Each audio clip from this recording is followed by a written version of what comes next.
اگر چلے گی تو تب بھی یہ اسی طرح چلے گی، یعنی کہ رینگ رینگ کر چلے گی، گھٹنوں کے بال چلے گی۔ آپ نے دیکھا کہ اسمبلی میں دوسرا جو بڑی شخصیت یعنی کہ ان کے نزدیک، میں تو اس کو کچھ نہیں سمجھتا، وجہ اس لیے کہ وہ بھی 2 نمبر طریقے سے آیا ہے۔ اگر لیگل طریقے سے آتا میں اس کو سلوٹ کرتا۔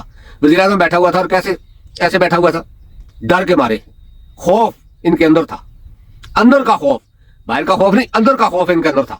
تو اس وجہ سے کل یہ دونوں جو ہے جیسے ہی زرداری نے تقریر کی ختم کی، غائب ہو گیا۔ یہی وجہ تھی کہ جتنے بھی سفیر آئے ہوئے تھے دوسرے ملکوں کے، وہ آدھے سے ہی اٹھ کر چلے گئے، انہوں نے تقریر بھی پوری نہیں سنی۔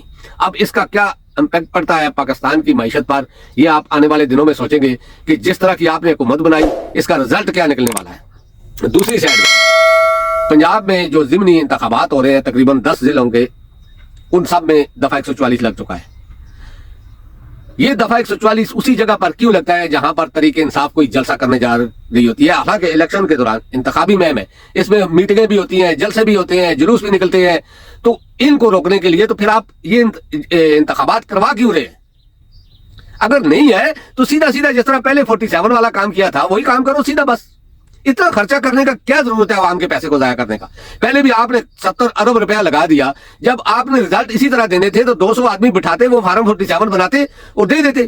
70 ارب میں سے تقریباً میرے اندازے میں 69 ارب روپیہ بچ تو جاتا اگر آپ 1 ارب بھی لگا دیتے تو یہی کام کرنا ہے تو اس طرح کرو۔ یہ پابندیاں، یہ دفعہ 144 یعنی کہ اس طرح کا لگا کر آپ کیا ثابت کرنا چاہتے ہو؟ آپ خود تو عوام میں نکل نہیں سکتے ہو، دوسروں کو نکلنے نہیں دیتے ہو۔ لیکن دوسری سائڈ میں دیکھیں شیر افضل خان مروت پر دنیا یا جو لوگ بھی بات کرتے ہیں، ٹھیک ہے، اس کی جو بات بھی ہے پیچھے کے ریزن کا میں کچھ نہیں کہتا، لیکن اس نے پارٹی کو دوبارہ کھڑا کیا ہے۔ خیبر پختونخوا میں بھی اب وہ پنجاب میں داخل ہو چکا ہے، اور کل کا جو استقبال تھا اس کا، خدا کی قسم پنجاب کے لوگوں، یہ آپ کے لیے سلوٹ ہے۔ آپ نے عوام نے دکھا دیا، پنجابی عوام نے دکھا دیا کہ ہم پاکستانی ہیں، ہم صرف پنجابی نہیں ہیں۔ ہمارے لیے کوئی یہ میٹر نہیں کرتا کہ کون سے صوبے سے اس کا تعلق ہے جو آگے بات کر رہا ہے، آپ نے ثابت کر دیا۔ تو یہی سلوٹ آپ کے لیے اس وجہ سے بنتا ہے کہ آپ نے پاکستانی ہو کر سوچا، پنجابی ہو کر نہیں سوچا۔ پنجاب ایک صوبہ ہے، پاکستان ملک ہے، ہم سب آپس میں بھائی ہیں۔ تو شیر افضل خان مروت کا جس طریقے سے استقبال ہوا، آپ یقین کرو کہ رائے ونڈ میں لوگوں کی ٹانکیں کامنی شروع ہو گئی ہیں۔ ان کے لیے تو یہ یعنی کہ خوف کا امکان ہے کہ ایک شخص یعنی کہ میرے اندازے میں 10ویں نمبر کا وہ کارکن ہے شیر افضل خان مروت، اگر اس کی یہ پوزیشن ہے تو جو مین لیڈر ہے، لیکن پنجاب کی جو قائد ہیں، جو لیڈر اوپر کی لیڈرشپ ہے، اس کے لیے تو میرے 2 الفاظ ہیں کہ آپ سیاست چھوڑ دیں، یہ آپ کے بس کی بات نہیں ہے۔ آپ جس طرح پروں کے نیچے گھسے ہوئے نا، اسی طرح گھسے رہو، یہ آپ کے بس کی بات نہیں ہے۔ یہ عوام پہ چھوڑ دیں، عوام کس کو منتخب کرتی ہے۔ آپ اگر اس طرح بزدلی کرو تو اپنے عہدے سے ہٹو، کسی ینگ کو یا کسی دوسرے کو آگے لاؤ، کیونکہ یہ پنجاب، خیبر پختونخوا، سندھ، بلوچستان، جتنے بھی جو سیاسی لوگ اس طرح مرغی کے پروں کے نیچے گھسے ہوئے ہیں نا، وہ چھوڑ دیں سیاست، یہ ان کے پاس کی بات نہیں ہے۔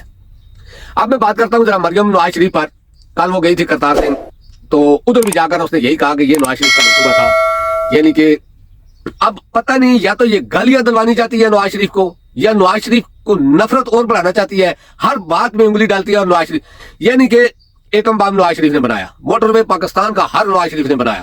اس کے علاوہ یعنی کہ میرے اندازے میں ڈاکٹر عبد القدیر خان کو بھی نواز شریف نے بنایا تھا، اور کرتارپور بھی نواز شریف نے بنایا، صحت کارڈ بھی نواز شریف نے بنایا، بلکہ شوکت خانم بھی نواز شریف نے بنایا۔ کوئی ایسی چیز نہیں ہے جو نواز شریف نے بنائی ہو۔ صرف 3 چیزوں پر وہ ابھی تک نہیں آئی، ہو سکتا ہے آگے والے ٹائم پہ وہ بھی آئے کہ نواز شریف نے قائد اعظم کے ساتھ مل کر پاکستان بنایا۔ یہ جو نوٹ پہ فوٹو ہے نواز شریف کا اس لیے نہیں لگایا گیا کہ لوگ جیلس ہوتے ہیں، ورنہ قائد اعظم کے ساتھ نواز شریف کا نوٹ کے اوپر بھی تصویر لگتی۔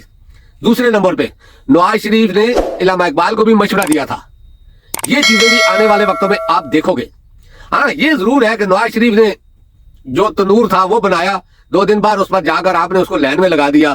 اس غریب کی اتنی ابھی چترول ہو رہی ہے یہ تندور والی۔ کرتارپور رداری کا بھی ساری دنیا کو پتا ہے، صحت کارڈ کا بھی ساری دنیا کو پتا ہے، بس آپ گالیاں سننے اور یعنی کہ چترول کے لیے یہ باتیں کہہ دیتی ہو، اور نواز شریف کی چترول شروع ہو جاتی ہے کہ صحت کارڈ نواز شریف کا تھا، کرتارپور نواز شریف کا تھا، میرے اندازے میں انڈیا پاکستان کا جو بٹوارا تھا وہ بھی نواز شریف کا تھا۔ چلو دیکھتے ہیں انشاءاللہ۔ اور عمران خان نے جارانہ بیٹنگ شروع کر دی ہے۔ عمران خان کو پتا چل چکا ہے کہ میں اس طرح بھی اور اس طرح بھی یہ میرے خلاف ہی جائیں گے، تو اس نے سوچا کہ بہتر یہ ہے کہ جو میں نے اقوام متحدہ میں تقریر کی تھی کہ آئی ایم ناٹ سرنڈر، میں فائٹ کروں گا، تو اس نے وہی تیار کر لیا ہے کہ وہ اب فائٹ کرنے کے موڈ میں ہے، اور پاکستانی عوام اس کے ساتھ ہے۔ عمران خان صاحب سب سے پہلا شخص میں ہوں گا جو آپ کے ساتھ ہوں. آپ لڑیں, حق کے لیے لڑ رہے ہیں, لڑیں, ہم آپ کے ساتھ ہیں. یہ پاکستانیوں کا وعدہ ہے, پاکستانی عوام کا وعدہ ہے کہ ہم آپ کو اکیلا نہیں چھوڑیں گے. حق کی جنگ ہے, ہم اپنی فوج کے بھی ساتھ ہیں, ہمارا کوئی اختلاف نہیں فوج سے. فوج ہماری جان ہے, ہمارا دل ہے. اگر کچھ لوگ غلط ہیں ہم ان کے خلاف ہیں, ہم ادارے کے خلاف نہیں. ہم جو لوگ غلط پالیسیاں غلط فیصلے کر رہے ہیں ان کے خلاف ہیں. ہمارا ادارے سے کوئی اختلاف نہیں, ادارہ ہمارا اپنا ہے. ہمارے ہی بھتیجے, بیٹے, بھائی, بانجے, اس طرح کے دوست یار سارے فوج میں ہیں. ہم ان کے خلاف کیسے ہو سکتے ہیں؟ ہم ان کے خلاف کبھی نہیں ہو سکتے. یہ وہ لوگ ان کے خلاف تھے جن کو آپ نے حکومت دی. یہی وجہ ہے کہ یہ فیصلے جو آپ نے کیے, جو کر رہے ہو, یہ فیصلے آپ کے گلے میں پڑ رہے ہیں. لوگوں کی نفرت ان فیصلوں کی وجہ سے ہے. جن لوگوں سے نفرت کرتی ہے عوام, ان لوگوں کو آپ نے سروں میں بٹھایا ہوا ہے عوام کے. عوام پھر آپ کے بھی خلاف ہوگی. یہ تو فیصلہ بتاتا ہے نا کہ کون سا فیصلہ ٹھیک ہے, کون سا غلط ہے. تو دوستوں اب تک کے لیے اتنا ہی. انشاءاللہ نیکسٹ ولاگ میں آپ سے ملاقات ہوگی. اللہ پاک آپ سب کو اپنی زمان میں رکھے. اللہ حافظ. السلام علیکم و رحمۃ اللہ وبرکاتہ.